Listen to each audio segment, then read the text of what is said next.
ಇಲ್ಲಿಂದ ಆಕ್ಸೆಸ್ ಮಾಡ್ಬೋದು. ನಿಮ್ಮ ಮಕ್ಕಳು ಏನಾದ್ರು ಚಿಕ್ಕ ವಯಸ್ಸಾಗಿದ್ದು 10 ವರ್ಷದೊಳಗಿರೋರು ಒಂದು ರೂಮ್ನ ಎಂಜಾಯ್ ಮಾಡಬೇಕಂದ್ರೆ ಒಂದು ಬಂಕರ್ ಬೆಡ್ ಪ್ರೊವಿಷನ್ನ ಮಾಡ್ತಾ ಇದೀವಿ.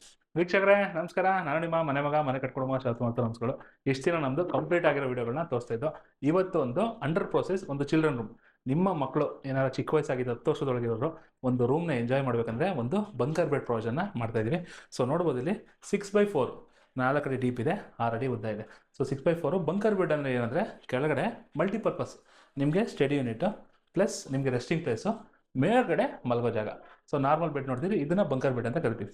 ಕಾನ್ಸೆಪ್ಟ್ ಕೂಡ ನೋಡ್ಬೋದು, ನಮಗೆ ಒಂದು ಬೇಬಿ ಮಕ್ಕಳಿಗೋಸ್ಕರ ಇದೆ, ಹೆಣ್ಮಕ್ಳ ರೂಮು ಪೌಡರ್ ಪಿಂಕ್ ಆಗಿ ಡಿಸೈನ್ ಮಾಡಿದ್ದೀವಿ. ವಿತ್ ಸೆಂಟ್ರಲ್ಲಿ ಆರ್ ಶೇಪಲ್ಲಿ ಕಿಟಕಿ ಥರ ಡಿಸೈನ್ ಕೂಡ ಮಾಡಿದ್ದೀವಿ. ಕೆಳಗಡೆ ನೋಡಿದ್ರೆ ಸ್ಟೋರೇಜ್ ಯೂನಿಟ್ ನೋಡ್ಬೋದು, ಇದನ್ನು ಕೂಡ ಡ್ರಾಯರ್ನ ಪ್ರೊವೈಡ್ ಮಾಡಿ ಸ್ಟೋರೇಜ್ ಮಾಡಿದ್ವಿ. ನಂತರ ಇದಕ್ಕೆ POP ನಾರ್ಮಲ್ ಆಗಿ ಮಾಡಿದ್ರೆ ಅಷ್ಟು ಚೆನ್ನಾಗಿ ಬರಲ್ಲ. ಸೊ ವಿಭಿನ್ನವಾದ POP ನಮ್ಮ ಕ್ಲೌಡ್ಸ್. ಸೊ ಇಲ್ಲಿ ನೋಡ್ಬೋದು, ಮೇಲ್ಗಡೆ ನೀವು ನೋಡಿದ್ರೆ ಕ್ಲೌಡ್ಸ್ ಥರ ಡಿಸೈನ್ನ ಪ್ರೊವಿಷನ್ ಮಾಡಿದ್ದೀವಿ, ವಿತ್ ಲೈಟಿಂಗ್ಸ್ ಬರುತ್ತೆ. ಇದೆಲ್ಲ ಕಂಪ್ಲೀಟ್ ಆದಮೇಲೆ ಅಂತೂ ತುಂಬ ಅತ್ಯುತ್ತಮ ಮೂಡ್ ಬರುತ್ತೆ. ಸೊ ಇಲ್ಲಿ ನೆಕ್ಸ್ಟ್ ಯಾವ ಥರ ಮೇಲೆ ಹೋಗೋದು ಅಂದರೆ ಅದನ್ನು ಕೂಡ ತೋರಿಸ್ತೀವಿ ಬರೀ. ಈಗ ಮೇಲೆ ಯಾವ ಥರ ಅಂತ ತೋರಿಸ್ತಾ ಇದ್ದೀವಿ, ನೋಡ್ಬೋದು ಇಲ್ಲಿ ಸ್ಟೆಪ್ಸ್ ಆಗಿ ಡಿವೈಡ್ ಮಾಡಿದ್ದೀವಿ. ಅಲ್ಲೂ ಕೂಡ ಜಾಗನ ವೇಸ್ಟ್ ಮಾಡಿಲ್ಲ, ವಿತ್ ಡ್ರಾಯರ್ನ ಪ್ರೊವಿಷನ್ ಮಾಡಿದ್ದೀವಿ. ಸೊ ಹತ್ತಿ ಒಂಥರ ಮೇಲ್ ಬಂದಿದ್ದಲ್ಲಿ ನೋಡ್ಬೋದು, ಇಲ್ಲಿ ಬೆಡ್ ಇರುತ್ತೆ, ಇಲ್ಲಿಂದ ಆಕ್ಸೆಸ್ ಮಾಡ್ಬೋದು.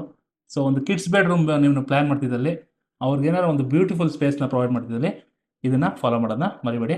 ಹೀಗೆ ಸಿವಿಲ್ ಬಗ್ಗೆ ಮತ್ತು ಇಂಟ್ರೆಸ್ಟ್ ಬಗ್ಗೆ ಹೆಚ್ಚಿನ ಮಾಹಿತಿಯಾಗಿ ನಮ್ಮ ಚಾನಲ್ ಫಾಲೋ ಮಾಡ್ತಾರೆ. ಸದಾ ನಿಮ್ಮೊಂದಿಗೆ ನಿಮ್ಮ ಮನೆ ಮಗ ಮನೆ ಕಟ್ಕೊಡೋ ಮಗ ಶರತ್ ಮತ್ತು ನಮಸ್ಕಾರಗಳು.